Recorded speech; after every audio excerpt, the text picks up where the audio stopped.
YouTube, what's up, y'all? Back at it with another special episode. And this one, out of Phoenix, Arizona, we got the CEO, owner, creator of Sunflower Curls. Martina, welcome to the family, girl.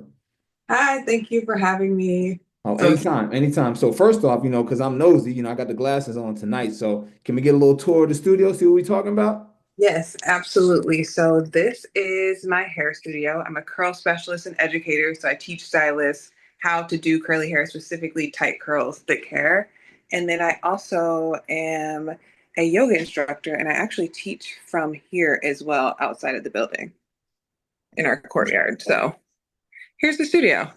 Quaint, small, but I've done a lot to really put some representation into the space. I've worked with some brands, so I have some things around that are just my accolades, but love art, love to represent us.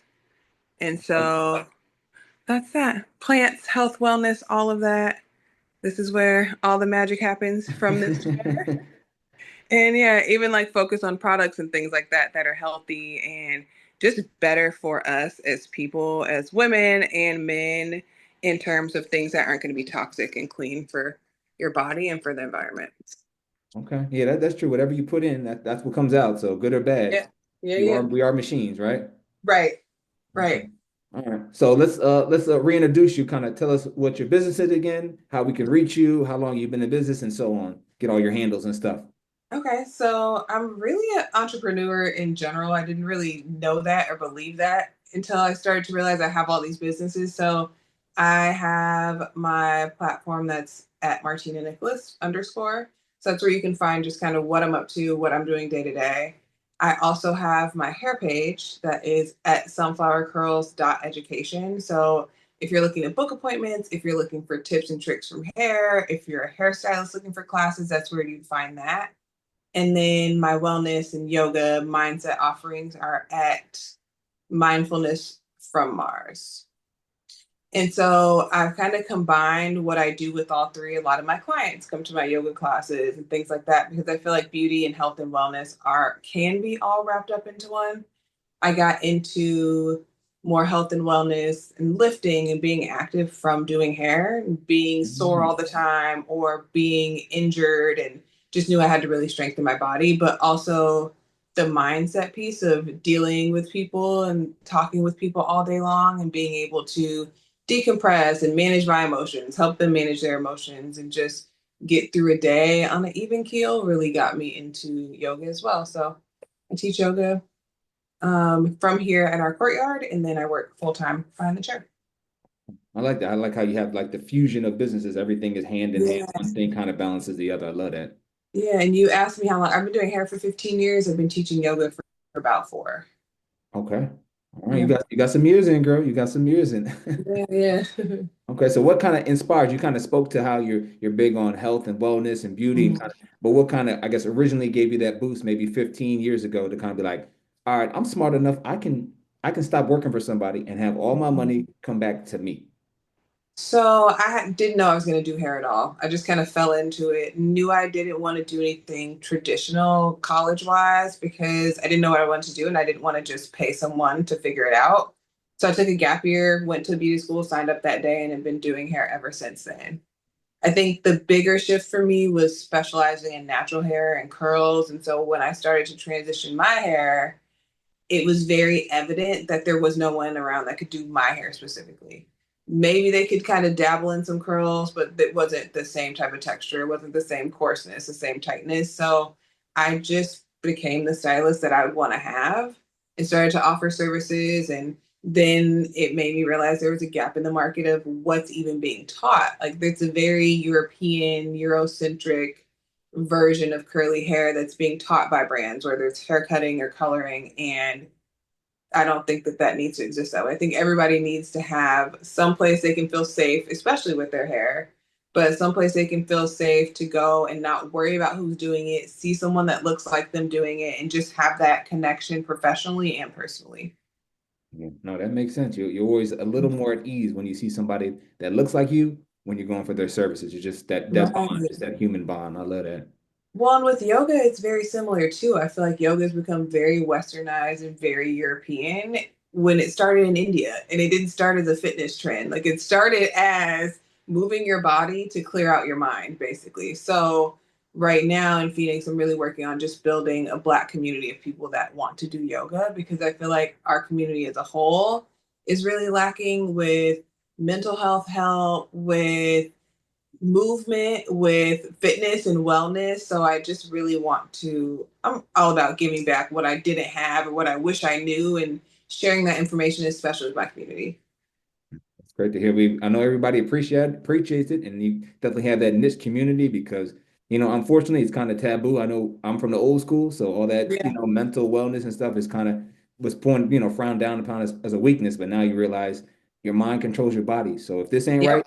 ain't nothing else going to be right. So I'm glad you're Literally. on that.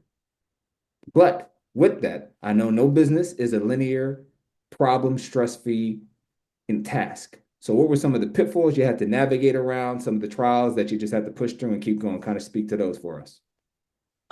Pitfalls.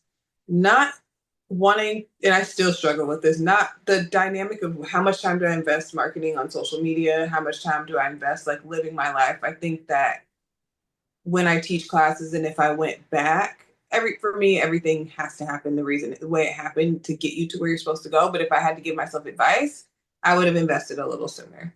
Maybe found a platform that felt more comfortable and did that. But I get a lot of business from social media. I also get a lot of business from just Google in general. Like my SEO is really good. I have really good reviews on there. So having a website, I think, is really important for anyone starting a business, because we don't own the property that's on Instagram. We don't own those platforms. So if Instagram closed tomorrow, like with TikTok, it was going to close, right? Like, what are you going to do if also you're just having a business by dancing on TikTok, for example? Like, you don't have a product, you don't have a service. So now what do you do to make money? So making sure you have something that's your own base to create from, and then really learning finances, learning what profit and loss is, learning how much money you need to bring in, learning how to price yourself, and not being afraid to price yourself based on you and the experience you provide versus looking at other people's prices and pricing yourself that way. I feel like a lot of businesses do that. However, if you know you provide a more luxury experience, or if you know you're the only one in your area that offers that service and you only want to work a certain amount of hours, being able to really have the confidence behind that to step into that space. Sure. I like that. I like that. Okay. So now the final question. We always end all interviews like this. What would be one gem or piece of advice you give to the audience, mine and yours, everybody watching, the millions around the globe watching us? What would one piece of advice you give to them if they're trying to should I make the leap of faith? What do I want? How do I get from point A to point B? What would you tell them? Do it.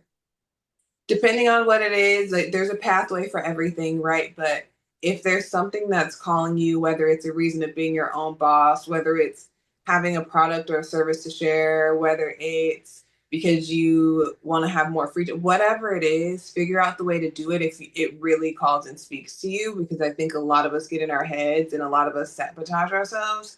And there's plenty of mediocre people making millions of dollars, right? So if you know that you have a good idea, or you have something that you have passionate behind, do it. Do it scared, do it and fail. I think that as an entrepreneur, failing is the quickest way to learn something. So I struggled a lot with wanting things to be perfect all the time, or I only want to do this website once. I don't want to have to go back in. Like, no, you're going to have to see what works and what doesn't work.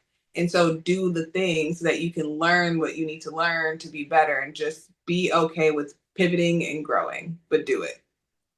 I agree. I agree. We are 90% of the time, we are our own biggest obstacle when it comes to success, Yeah, unfortunately. every time. Yeah, every time. Okay, one more time. Give us where we can reach you at online. So we have it again for all your handles again. Okay, so if you want to reach me and kind of just what I do day to day, that my Instagram is Martina Nicholas underscore. And then for the salon, it is at sunflowercurls.education. And then if you're looking for yoga, wellness, which I'll be offering virtual really soon, it is at mindfulness from Mars. Okay, y'all heard it here first. Again, Martina, we appreciate your time pulling up from Arizona. I know it's hot out there. It's never not hot out of there. So I Right, appreciate it. right. Thank you so much for having me. I appreciate it. Anytime, y'all. Another episode in the book.